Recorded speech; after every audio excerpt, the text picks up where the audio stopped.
Глава 3. Координация.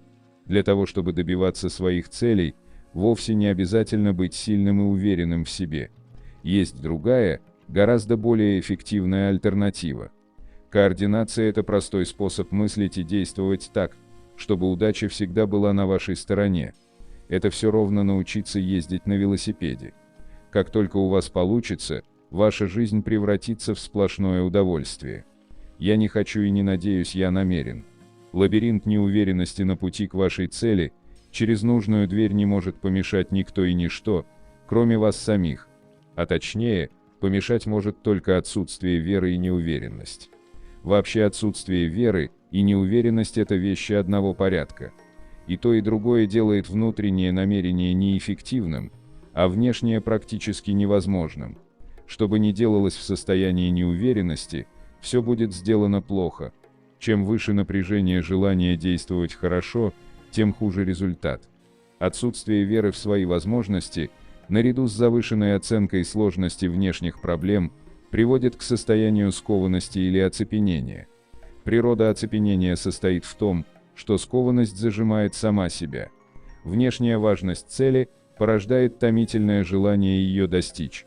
Внутренняя важность порождает сомнения в своих возможностях. Все это вместе сливается в неуверенность. Неуверенность изо всех сил сжимает хватку внутреннего намерения в стремлении добиться цели.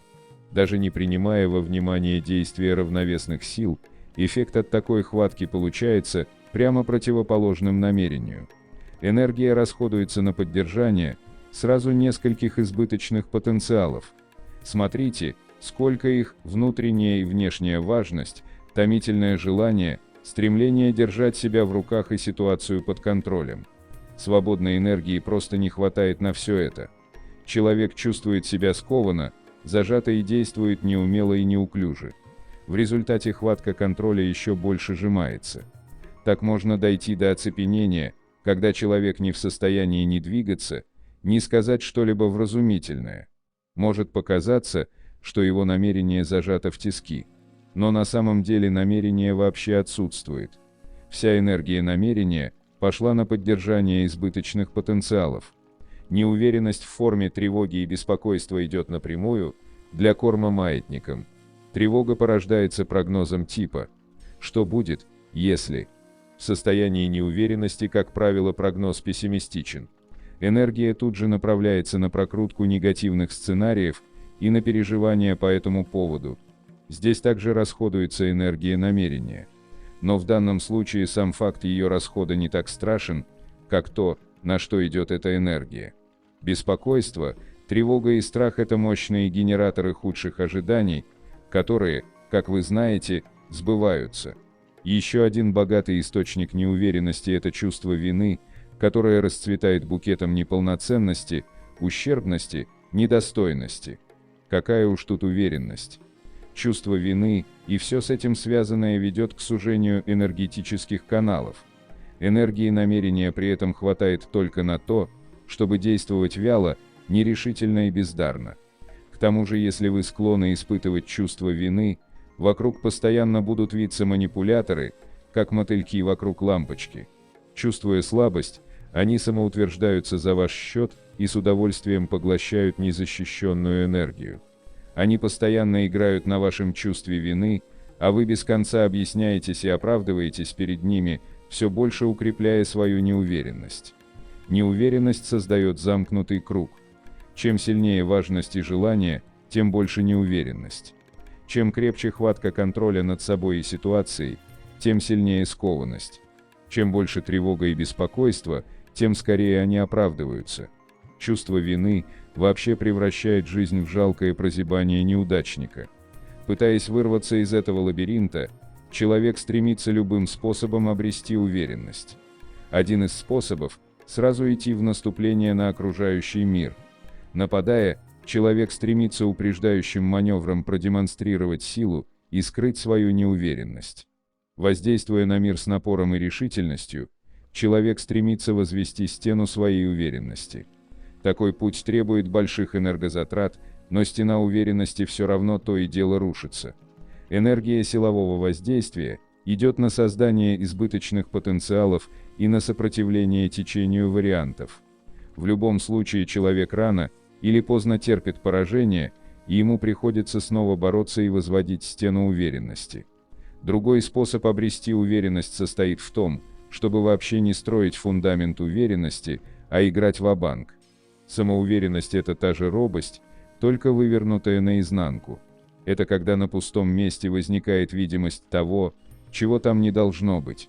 Если уверенность ни на чем не основана, также возникает избыточный потенциал. Но дело здесь не только в самом потенциале, а в том, что, действуя самоуверенно, вы задеваете чьи-то интересы.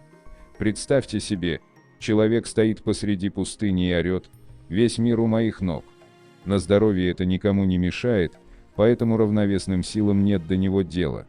Но если безосновательная уверенность ставится в сравнение с возможностями других, возникают отношения зависимости. Уверенность, основанная на сравнении себя с другими, это чисто избыточный потенциал, особенно если уверенность основана на пренебрежительном или презрительном отношении к другим людям. Такая ложная уверенность рано или поздно обязательно будет наказана щелчком по носу или, извините, пинком под зад.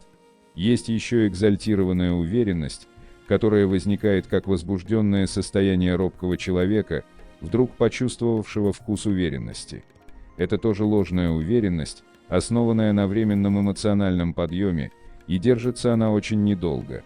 Как же обрести подлинную уверенность? Сами понимаете, бороться с неуверенностью бесполезно. Ее невозможно скрыть за ширмой ложного куража. Скрыть все равно не удастся, а энергия, затраченная на его создание, будет обращена против вас. Заставлять себя быть уверенным тоже бесполезно. Совершенно нет смысла принуждать себя быть смелым и решительным, когда на самом деле этого нет. Заставить держать себя в руках тоже невозможно.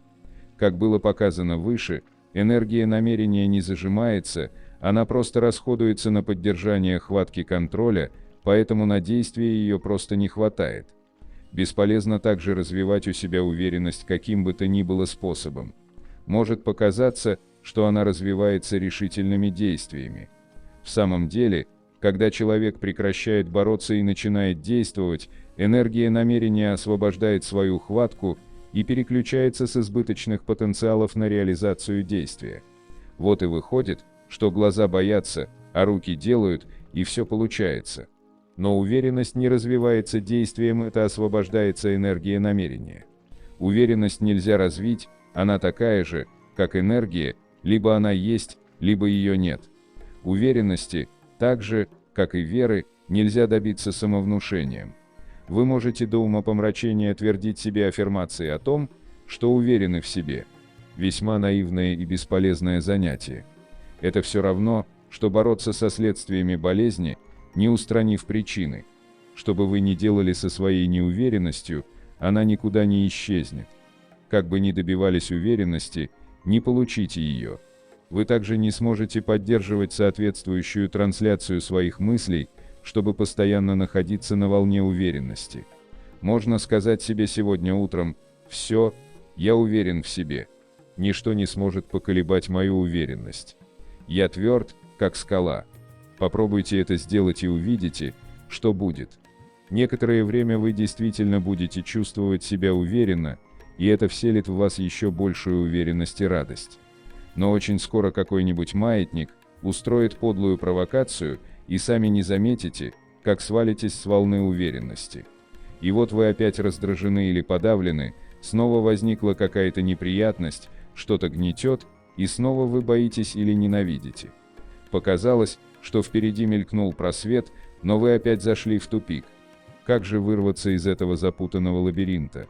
Никак вы из него не вырветесь. Из него нет выхода.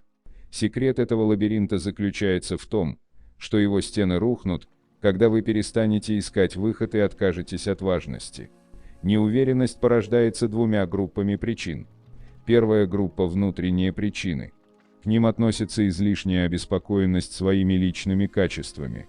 Отсюда возникают такие чувства, как недовольство собой по поводу наличия недостатков и отсутствия достоинств, чувство неполноценности в сравнении с другими, застенчивость, боязнь потерпеть поражение, оказаться в смешном положении и так далее.